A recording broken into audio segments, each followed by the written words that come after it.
Welcome to a special explainer from Salon. Today, we are going to break down how global e-commerce is being totally turned on its head.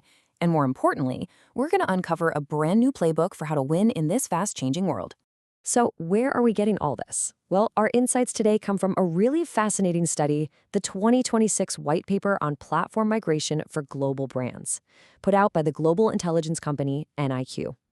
It's all about how brands are finding what they call a second growth curve by completely rethinking their global game plan. All right, to really get what's happening now, we first have to rewind a bit and look at the massive wave that got us here in the first place, what we're calling the Great Export Era. I mean, just take a look at this chart.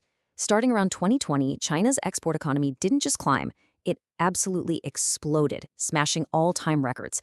This wasn't just about selling more stuff. It was about reaching a whole new scale of global supply chain power. But here's where the story takes a turn. The very same models that fueled this incredible boom, they're now hitting some serious turbulence. And that's forcing everyone to pivot, and pivot fast, toward a completely new engine for growth. You see, the global landscape is just getting a lot more, well, complicated. We're seeing more restrictive policies, a big push for manufacturing to come back home, and new trade rules popping up all over the place. All this uncertainty makes the old way of just shipping containers of goods way, way riskier. So what's the answer? Businesses are making a huge strategic shift. They are jumping headfirst into cross-border e-commerce, which, by the way, is growing at a wild 11.2% every year. And why wouldn't they? It gives them a much more direct, more stable way to reach customers, cutting through a lot of that old-school trade red tape. But here's the thing. This isn't just some top-down business story. It's happening because of us, you and me. We've fundamentally changed how and where we choose to shop online. Let's just look at European shoppers for a second. It's not just that more people are buying from international websites, it's that their spending has gone through the roof. We're talking up over 30% in a single year. People are just way more comfortable now clicking buy from a brand that's halfway across the planet. Now, this is where it gets really interesting. What's actually driving these purchases? It's not just about finding the cheapest deal anymore, not at all. Trust is the new currency. Shoppers want to see that a brand is legit, they really care about the reputation of the platform they're on, and they expect the whole experience to be smooth, from delivery all the way to after-sales help. And this quote from a shopper in Germany just nails it, doesn't it? People are actively on the hunt for something new, something different. They are so tired of seeing the same old things. So they're flocking to platforms that feel like a discovery, that offer a little bit of innovation. And that's a huge leg up for a lot of these newer e-commerce players. So what happens when everyone is looking for a better experience? Well, you get this, a total earthquake in customer loyalty. A staggering 89% of consumers switch their go-to shopping platform in just 1 year.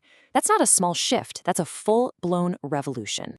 And you can literally see where the money is flowing. The numbers show this explosive growth for platforms like Shein and Temu, while some of the established giants like Amazon are actually seeing a dip.